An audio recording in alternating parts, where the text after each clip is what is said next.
Yes. Raise your hand if you have a free seat next to you, so the people who are walking around can keep it up. It's only an hour. Actually, the room runs until 7 o'clock, so if you could keep your hand up until 7 o'clock, that would be great. Oh, sorry, it's 12 o'clock. Maxime, take it away. All right. It should be on, right? Yep. Can you hear me right in the back? We're good? Good. All right. So this talk is about Multicloud CI CD with OpenStack and Kubernetes. So if you're here for something else, I don't know. So I'll start by presenting myself. I'm Maxime. I'm a cloud consultant. I help companies with their public and private cloud projects. Usually it's like a combination of OpenStack, Kubernetes, Ceph, some CI CD, and kind of mix it all together to accelerate development processes at different companies and allow them to use the DevOps principles and so on. I'm also a contributor to all those projects, GitLab, Helm, and a few others. So yeah, that's, I think, enough about me. You're not here to learn about that. I'll get going with an introduction. So the talk is about multi-cloud, CI CD, OpenStack, and Kubernetes. I'll go through those terms and kind of explain what I mean there and why this might be of interest to you. So first, the multi-cloud aspect. So multi-cloud there, I mean the fact of running across several clouds. Kind of self-explanatory, but that's kind of what I mean with it, and other people might mean other things. Why do you want to do that, or why might you want to do that? You could have lots of motivations there. Usually the most common motivation for multi-cloud is around resiliency or across several providers. So you don't want to put all your infrastructure eggs into the one basket. You want to spread the risk across several providers, say provider 1 and provider 2, and if provider 1 has a huge global outage, you can still run your workloads on provider 2 without any impact for your customers. So that's like one of the motivations for multi-cloud is around resiliency and mitigating global outages of cloud providers. Sometimes we see them in the news, and it's nothing fun to have your applications go down because of somebody else's outage. There is also like a vendor lock-in aspect. If you're running with a single cloud provider, you're kind of locked within their ecosystem. And that might be AWS, or that could be like an OpenStack-based cloud provider. You're still locked in with that provider, and that's a risk if maybe tomorrow they decide to do something you don't like. Maybe they acquire a competitor of yours, or they start to increase prices. It's not really a good position to be in to have like a single vendor to be locked in there. So having several cloud providers is the way to mitigate this and reduce the vendor lock-in. You could scale down your infrastructure in that one cloud provider and then scale out into the other ones to switch over to another one. There is also a cost motivation. If you have one cloud provider that has really good prices on one type of infrastructure, maybe it has really good prices on VMs, and another cloud provider has really good prices on storage or GPU instances, you could take advantage of the best-in-class or the best providers for those workloads and run some workloads in the one that has a good GPU instances and another one with some other workloads into the other provider that has maybe good storage services or things like this. This is also, lots of people want to do hybrid cloud strategy where they have a private cloud deployment on-prem, usually OpenStack, but could be some other cloud platforms. And they want to run the baseline load on-prem and do cloud bursting into public cloud providers to handle spikes around maybe if you're an e-commerce website around you have like a sales period around Christmas or something like that, you could handle your spikes there in the public cloud and use that only when you need it, and that could be like a cost reduction thing for your infrastructure. Multicloud is also around features. Some cloud providers don't have GPU instances at all. Some cloud providers have some features and some have other features, so you might be required to combine several cloud providers just because you need those two features and there's not one provider that has all of them. So that could be a thing as well. And kind of in that direction, you have the locations. Maybe your application is very latency sensitive and you want to be really close to your customers, maybe some live streaming thing or some gaming platform, and you want to be really close to your end users. And there is not a single provider that has all the locations in the world, so you're going to need to combine different infrastructure and make a multi-cloud strategy there. So those are the motivations around the multi-cloud. Now let's go to the CI CD aspect. So CI CD is continuous integration, continuous delivery. So to test the code continuously and then continuously deploy it to production as well. That's really what I mean with CI CD. The motivation there is to allow your developers to fail fast. You want to go really quickly between the time when you have an idea and the time you can realize that idea and potentially fail, because you don't want to invest years of development to realize, oh, this is a bad idea. It doesn't work out. It's better if you can automate the whole process and realize that early on, right? So CI/CD, you will need a lot of automation. We don't want to rely on humans doing things. We want to automate as much as possible. For instance, we don't want to involve a DevOps team or ops people to deploy this new version of the software. This should be fully automated so we can reduce the cost of failures, for instance, and accelerate the time to go into production. This is really important when you're doing multi-cloud because when you start to have more than one location, if you do things manually, it's really difficult to keep the consistency across those locations. And you can really easily end up in situations where you make a typo, or, I mean, we're all humans, we make mistakes and it happens, and you don't realize it right away, and you end up in some bugs that are happening only in that one location, don't happen in the other ones. It's difficult to track down what's going on, and it's not fun for your customers. So really important to automate this whole infrastructure CI/CD thing.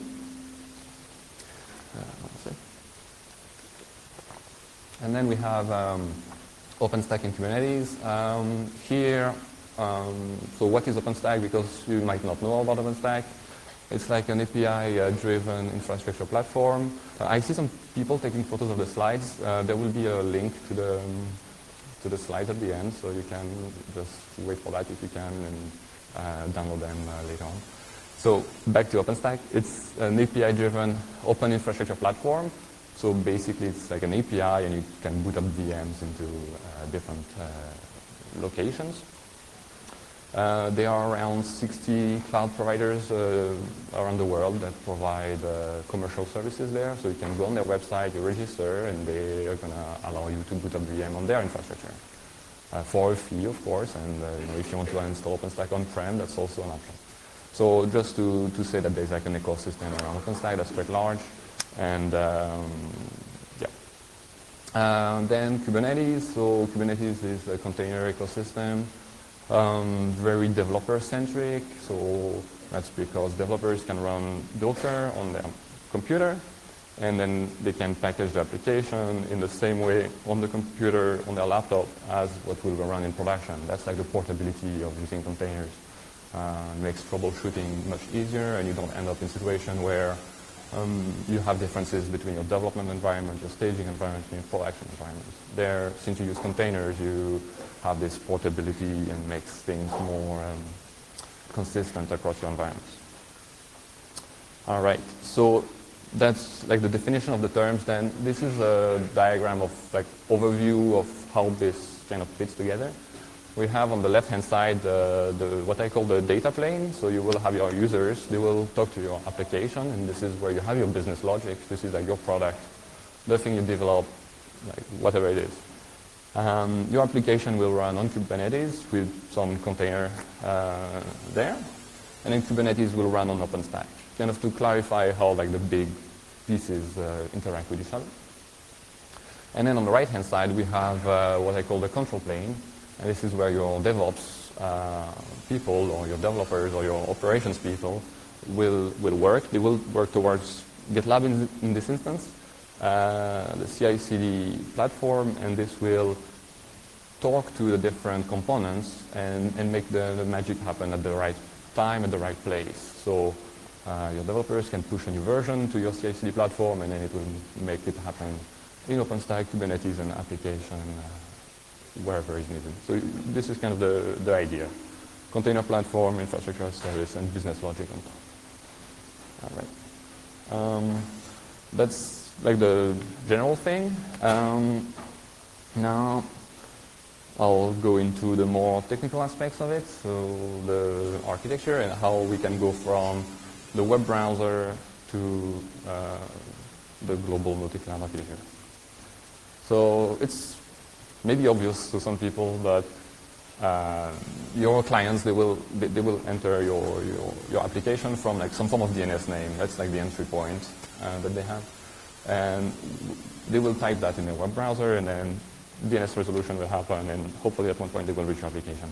But since we want to do multi-cloud architecture, we're going to need some form of global load balancing. So this is really important, and this needs to happen really early on.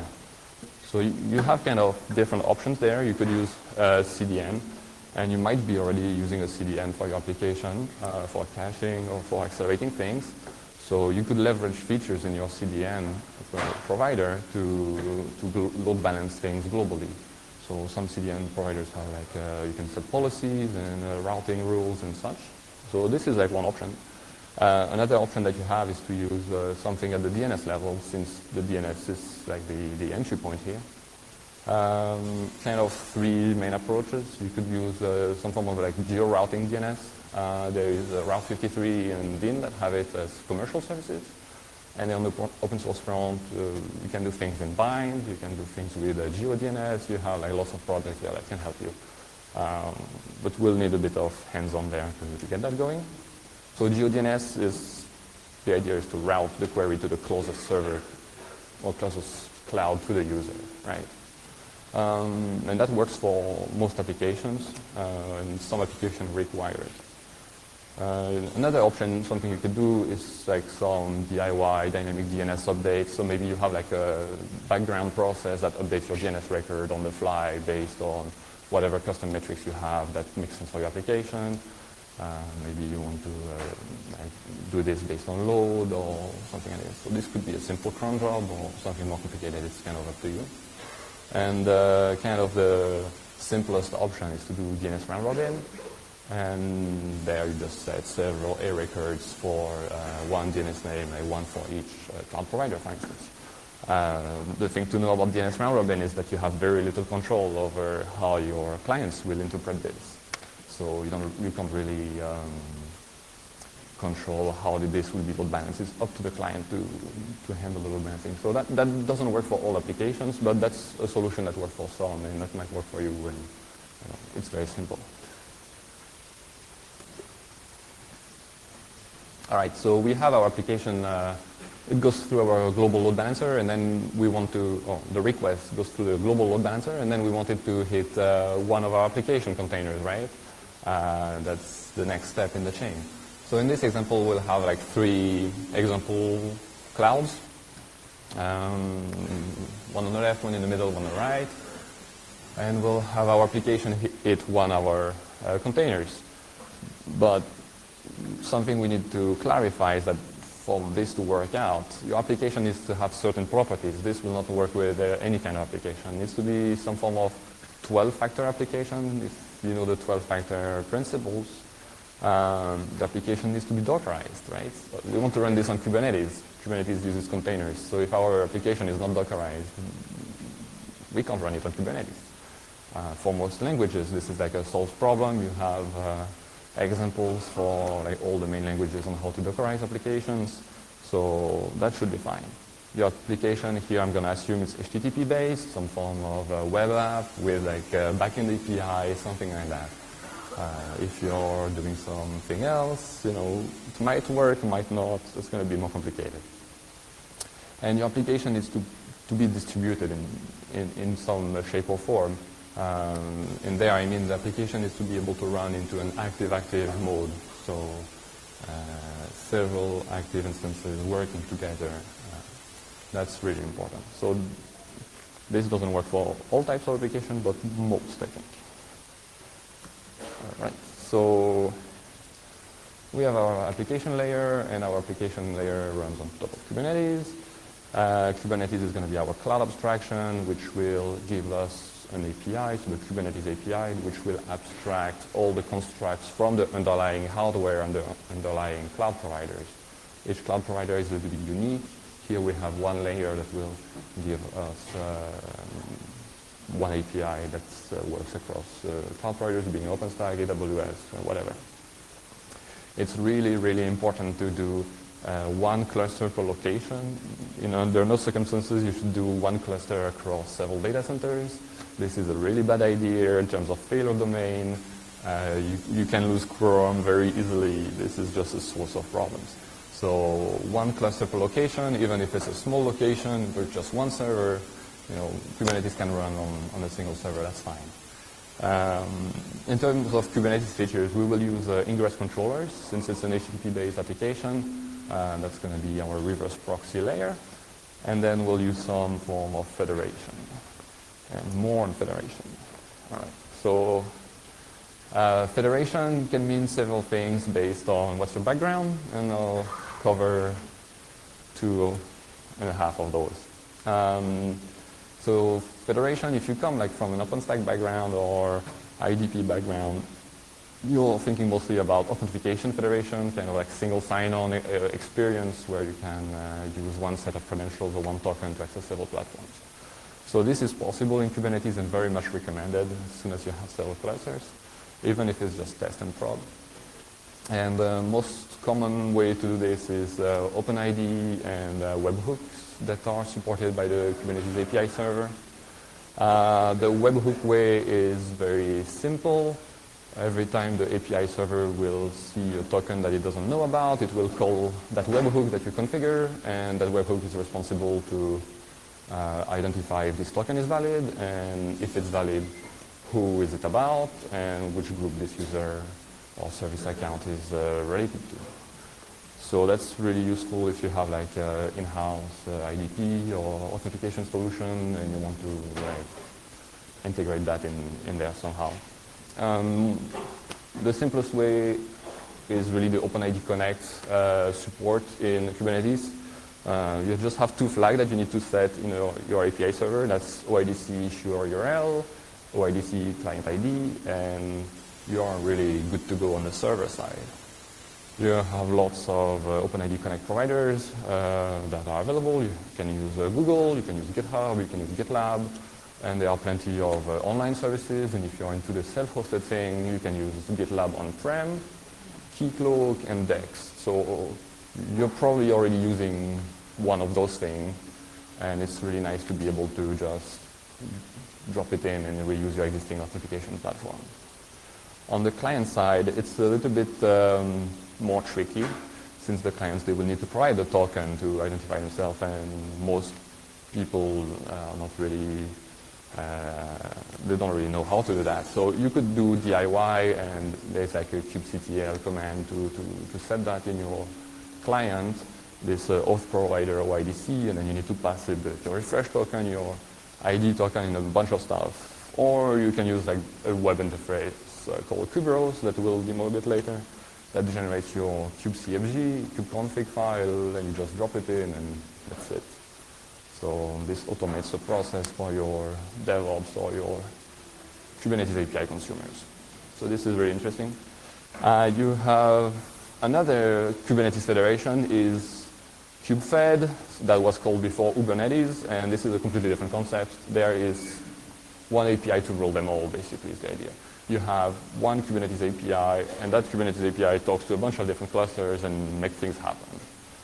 This is a really cool idea, but it started out as kubefed v1, which was discontinued last year and was supposed to be replaced with kubefed v2, which is work in progress. So as operators, we're kind of left in this in-between situation where we don't really know what to do.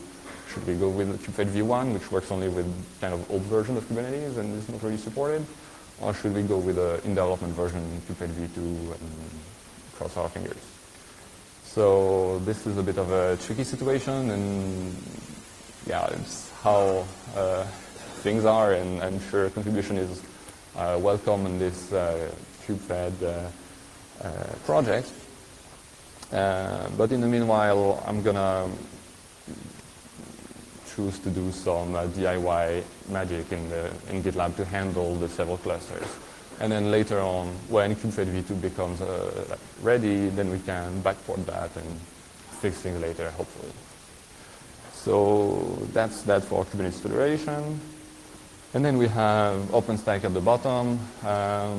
Well, OpenStack runs on hardware, but we are talking clouds, so we abstract that. In OpenStack terms, we are going to need some Nova instances, so those are basically VMs, some security groups, and that's basically firewall rules that are applied on each virtual port in libvirt. And then we're going to need a set of key pairs for handling SSH access in a secure manner, and server groups. Server groups is somewhat optional, but if you're really serious about this, it's not optional. So server groups is like a mechanism where you tell this group of servers, I don't want them to run on the same hypervisors. And this is not something you think about maybe from day one, but once you have a hypervisor going down and you have all your etcd node there, then you notice. So think about that in advance if you're deploying Kubernetes on any platform, really, actually. You should be careful about those things. On the Neutron side, so that's the networking project in OpenStack, we're just going to use a network, a subnet, a router, and a set of floating IPs. So floating IPs is basically public IPs that are NATed in. So we are using really basic constructs in OpenStack. We're not using any of the fancy features.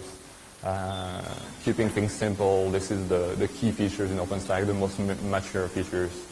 So this is what we use there. All right. So that's that for the architecture.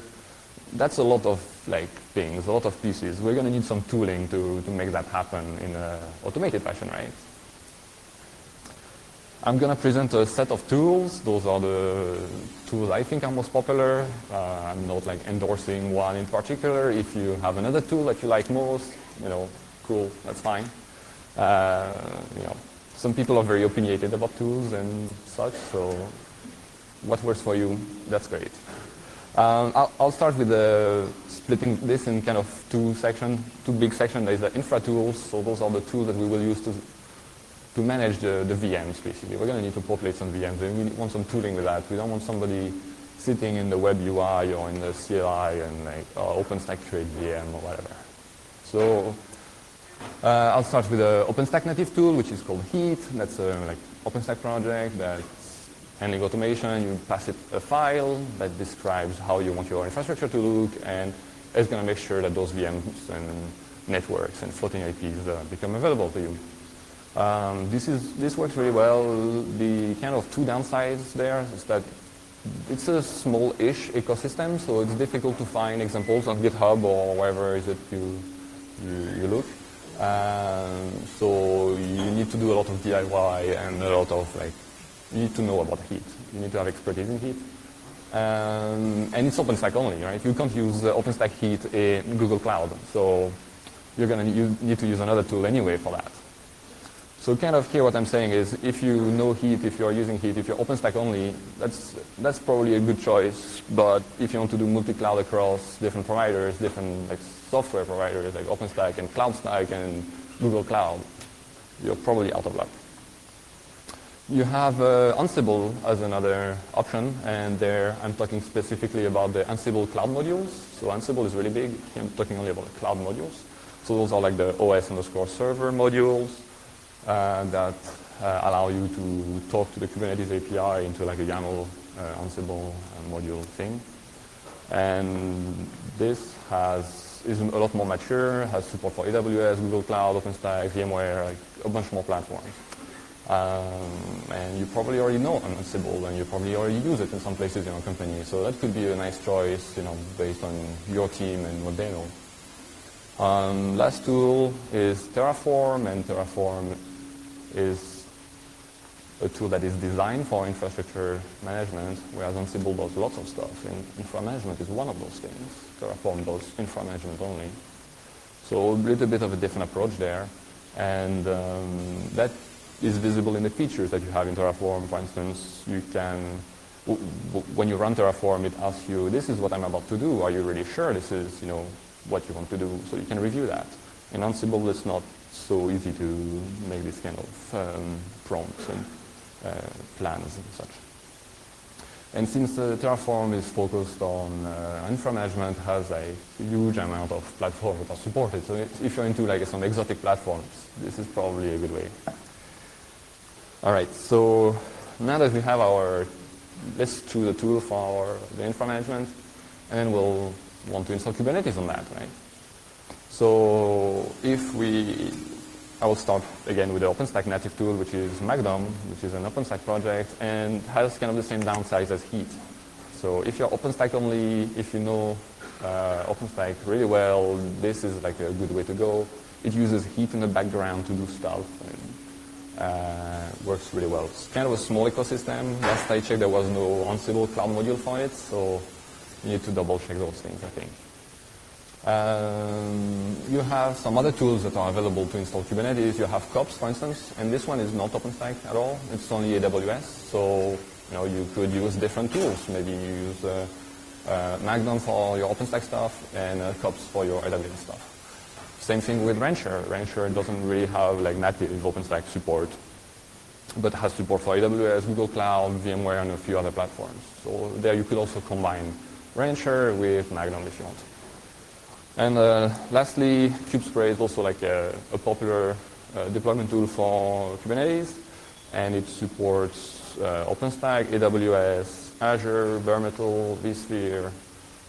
Really, it doesn't care where your VMs are, where your operating system is. It's a set of Ansible playbooks, so it just needs an IP address with SSH open, and that's all what it cares about.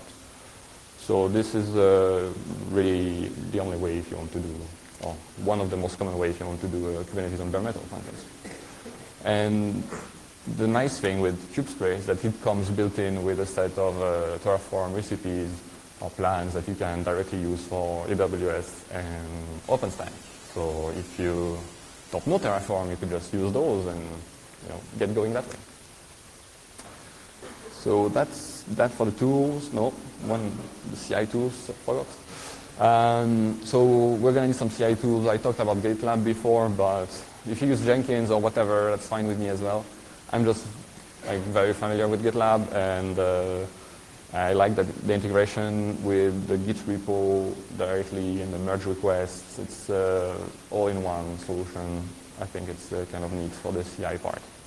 But if you want to use Zool or Jenkins or some commercial solution, that's fine as well. In terms of your application pipeline, you're going to want to do something like run some checks, make sure that this commit makes any sense. Is this something worth compiling at all? Then we're going to build this, so Docker build, which will probably compile the code and make a container image. Then we're going to run some tests. We want to make sure that that container image, starts and has a web server listening on whatever port it's supposed to expose. And then run that into whichever environment it's supposed to run. So if you're on the master branch, you're going to run that in your production environment, and if you're on the topic branch, you're going to run that into your test clusters, right? So that's the CI aspect. There is also a new trend, that's a new set of tools that are starting to emerge. Those are the GitOps tools, things like weaveflux and Argo CD. I didn't have time to include that in the demo, maybe for some other time. So it's a different concept. It's more like you have an agent running in your cluster, and it will ask some central Git repo to see, should I apply something? So whereas the CI approach is your CI contacts your cluster. In the GitOps tools, it's your cluster contacts your CI. So this is interesting for people who don't have public IPs. Maybe they are running a Kubernetes cluster in shops, and they have dynamic IPs or whatever. So different tools that you have at your disposal. All right. Yes. So that's it for the tools. Now it's the demo time. So all the source code of the demo is available at the URL below, gitlab.com/multicloud-openstack-k8s.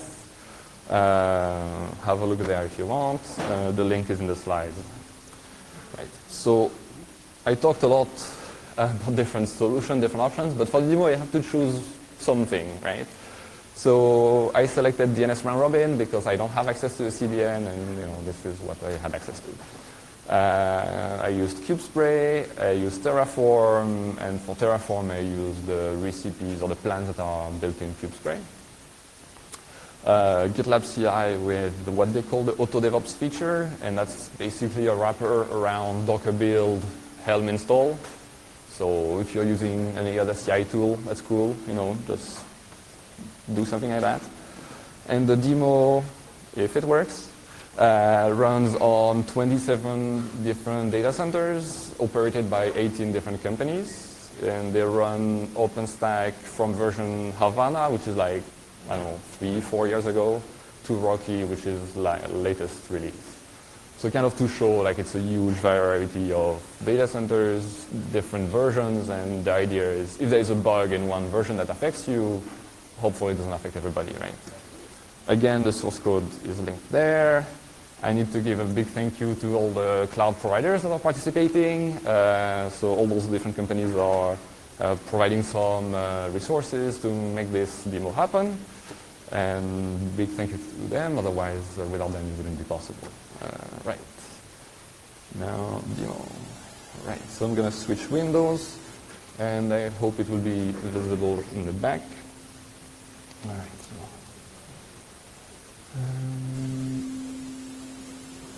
like this. So if you go to the link that was in the slides where the source code is, you have 4 repos. One called Docker kubespray Ansible, and that's basically a utility image. Nothing special in there, just pre-installed tools to make the CI pipeline go faster. Then there is the auto-deploy app. That's a Git repo containing what's called a Helm chart. That's a fork of the upstream GitLab one, and a couple of modifications to make it multi-cloud compatible, let's say. So very few modifications there. And then the 2 most important repos are app and clusters. App is my demo app, and this is just some hello world thing I wrote.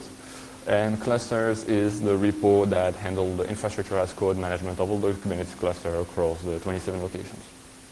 And some other things. Right, so, not the token. That's fine. The app, all right, so this is the Hello World app. It just says Hello World, and it shows the city that is serving the request. So right now we are hitting Gravelines, and that's in the north of France. And if we refresh, it might hit some other location, and there is some feedback going on with no.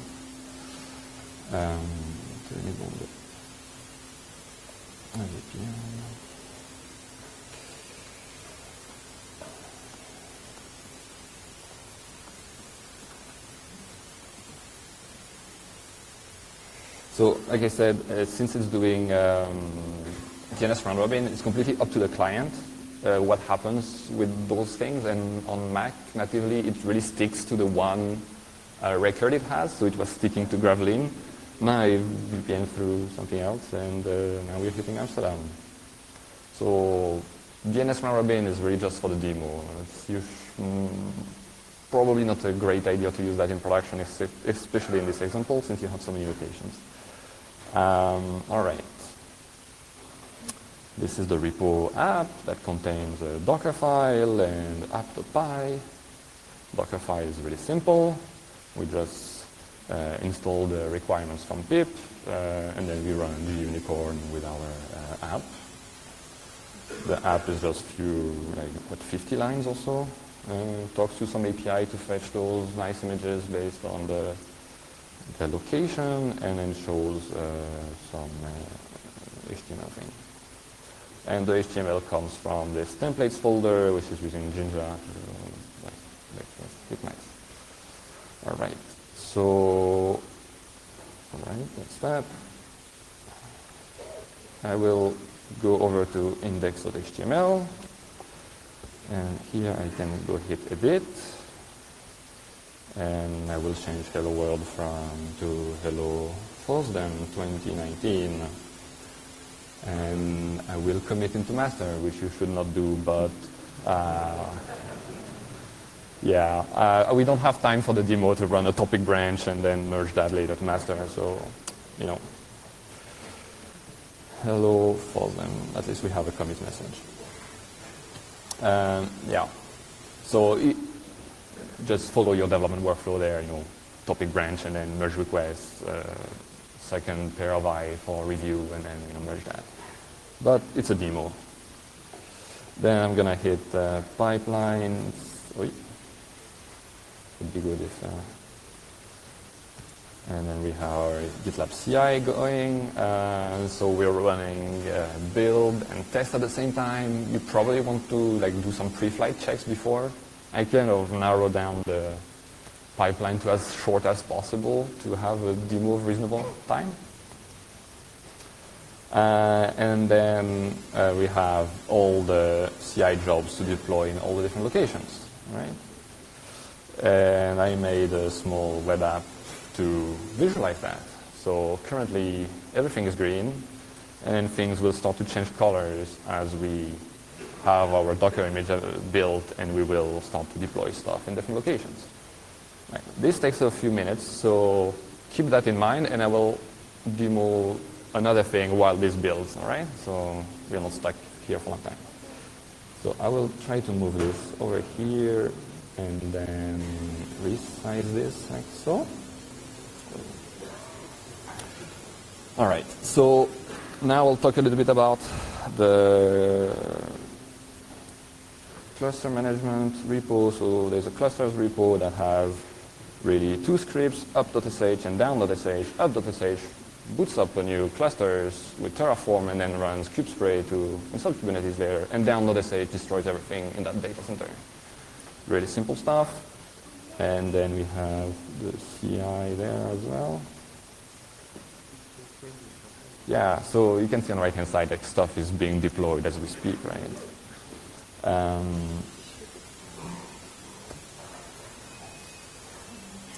right. So the pipeline for clusters is really simple. On the left-hand side, you have CI job to deploy clusters, and on the right-hand side to destroy them.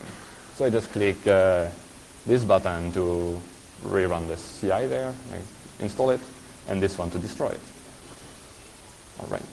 So stuff is still being deployed. Now I will show the Kuberos thing and how we can see the Kubernetes API. So I'll come back over there. In clusters repo, there's a folder called Kuberos, and then we'll just do Kuberos sh.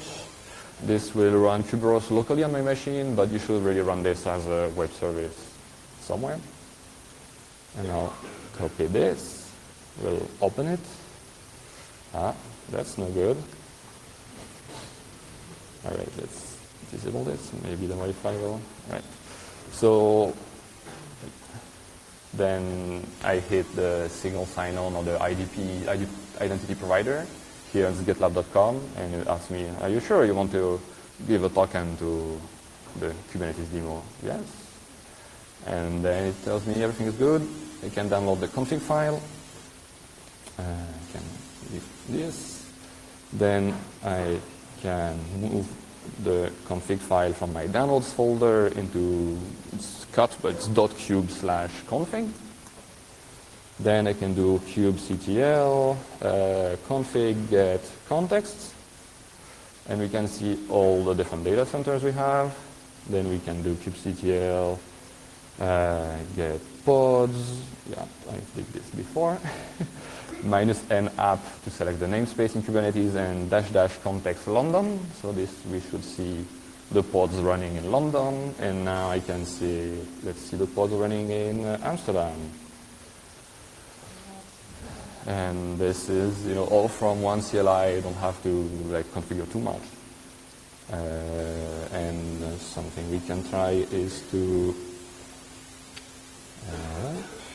delete this pod here, and I've set some RBAC policies so that this access is only read-only. So it says, no, you cannot delete pod, and this is just an example of RBAC policies in Kubernetes. So you could say this guy is allowed to delete stuff, and this one is not. Anyway, that's the kubectl kuberos thing. And now we can come back here, and we see all our deployments are good. And we can see it's all green. Perfect. And if I refresh this, now it says hello FOSDEM in Oslo and stuff like this.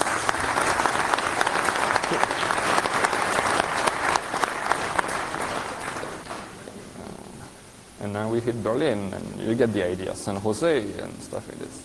I kind of focused on Europe, but yeah, we have data centers in Tokyo and stuff like this as well. And that's why DNS round robin kind of sucks, because the time when you hit Tokyo, you get very high latency. But, that's that. And the last part of the demo, we still have 9 minutes, so I will do that, is, the token, I can close that. San Jose data center, I will just go here, and I will just destroy it. So I click this button, and now it starts a CI job that will first go to my DNS provider to remove the DNS record from the round robin. Then we will wait for 60 seconds for the TTL to pass, and then Terraform destroy, and the cluster is gone. And then we can refresh the page, and the client will just move on to another provider.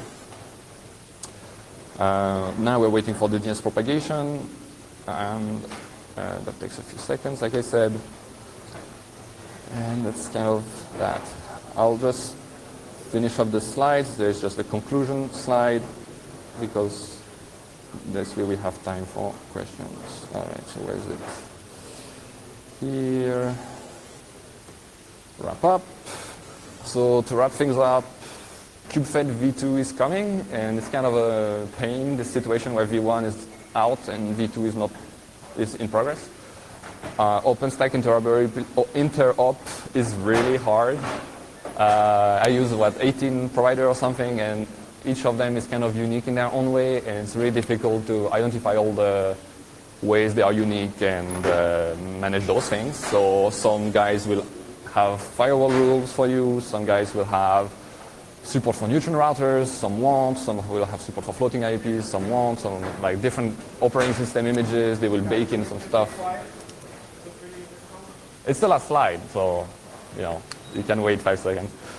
Some will have custom operating system images, they will not use the upstream Ubuntu image, they will just build their own and with a bunch of stuff in there. Different VM sizes, and also keeping those things over time. Sometimes they just change IDs or change version of this and that, and it can be tricky. So if you want to do this multi-cloud thing, just think about if you're going to work with exceptions or using the common denominator across all your providers or all your clouds.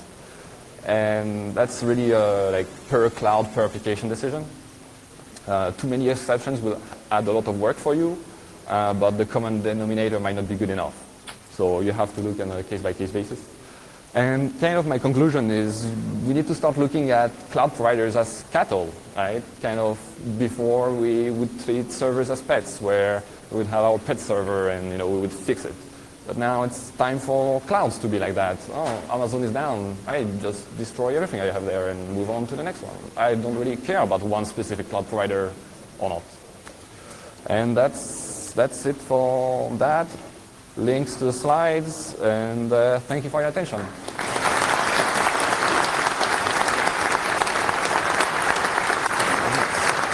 Thank you very much.